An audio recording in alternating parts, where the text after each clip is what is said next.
Welcome back to Life to the Max. You know, we've all gone to the backyard and played a good old game of wiffle ball.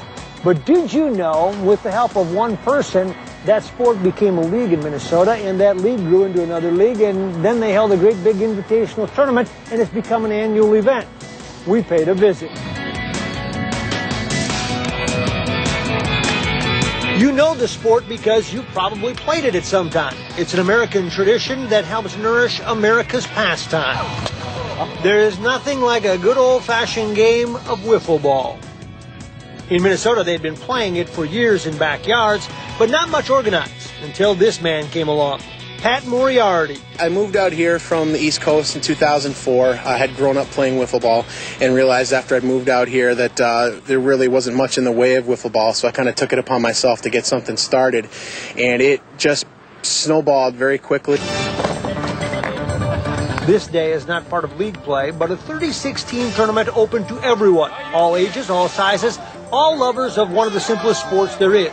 In fact, that's the genesis of why a wiffle ball league has thrived. I think the league was an idea that people were waiting to have happen, and once people caught on to it, it was like, whoa, this is something I've always wanted to see. I've always wanted to play in a league, and that's why I'm glad I started it, because you know everybody's come out and they've been real supportive and they're really into it. And it is evident on this day, there is a team with ties to each other. Will, are you the one team that doesn't mind a tie? No, we want to win every time. Get it though? Tie? You guys are wearing ties? Absolutely. Don't mind a tie? We don't mind a tie on our shirts, but we want to get a win every time. And there is a team with family ties. What's the name of your team? Team Elmer. Is everybody an Elmer on your team? Of course, it's one of the prerequisites. So everybody's an Elmer. Absolutely. But nobody's an Elmer Fudd. That's right. Yes, it is a family reunion with players from Minnesota, Michigan, and Pennsylvania gathered to bond in the spirit of competition. Dan, you came all the way from Philadelphia? I did, yeah. The draw of wiffle ball is strong, huh? It's amazing. It's amazing, especially out here in the great state of Minnesota. I called my brother who lives in Detroit and my two cousins who live in Philadelphia and asked them if they wanted to play, and they said yes. So you're from Minnesota and they all came from other parts of the country to play wiffle ball? That's right. Yep. They are like a lot of teams.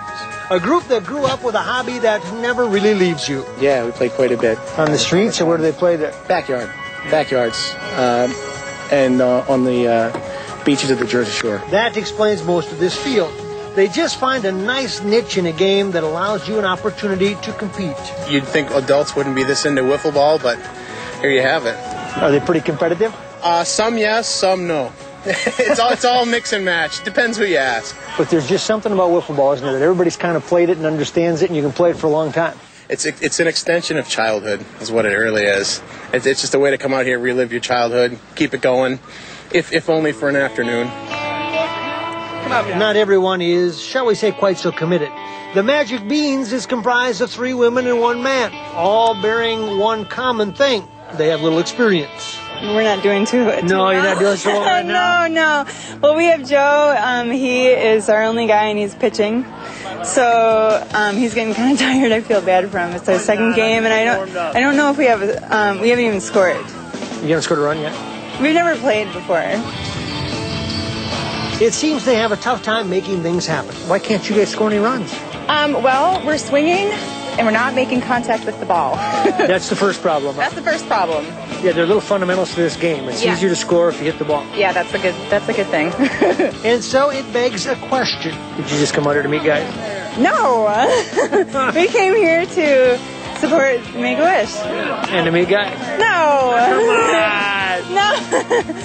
No, there are a lot of guys here, though. There's not many women. Or maybe they just chose the wrong sport. It's very hard. I was watching, I said, let's see. Ball, so I don't know what I'm doing. So what do you... I was a gymnast. Oh, you're so a gym... I did a cartwheel out there. I don't know if you caught that. But hey, now that they know what this is about, and so far have you had a lot of fun that you say maybe next year we're going to practice and come back and try to play better? Yes. Definitely. Definitely. You see, this game is not so easy for anyone. Do you have a good team? We're awesome. No, we're terrible. Actually, until 20 minutes ago, we had a 10-game losing streak spanning 2 years. But you keep playing, and is this what happens when you have a 10-game losing streak? They make you wear pink socks? No, that's by choice. By choice. That's another issue for another time. That's our tradition. We lost. Tradition, huh? Pink socks. Tradition, huh? Yeah. Maybe they just need the right example. You know. What do you think? $20. That what? You don't hit a home run. They don't hit a home run? Yep. What if I get a hit? I'll give you 5. I don't strike out. You understand that, right? It can't be that hard. That's an out? That's a foul ball. That's a foul ball.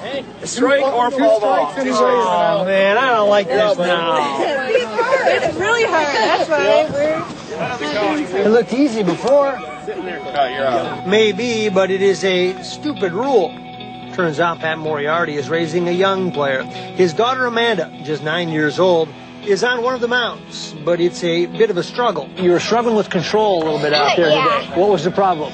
It's just that I don't think my arm was tall enough to reach out and throw the ball. Yep. To make sure that it hit the strike zone. Yep.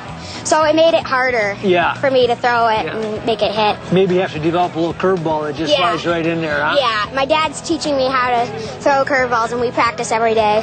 Oh, you do? Yeah. So next year when you get here, who knows? Oh, yeah. Maybe a no-hitter. Yep. Yeah, she's got the bug, the wiffle ball bug. It infects all types. Anywhere from 25 to 55. You know, mostly people that work for a living, your 9-to-5ers, come out, look for something to unwind after work every day, and it's we definitely do that. And who are these guys on cell phones? This isn't a work day. We heard there's a team of lawyers here, they tell us, that's playing today. Now, the way I figured that out was I see you guys both on your cell phones while you're waiting to play a game. Are those billable hours?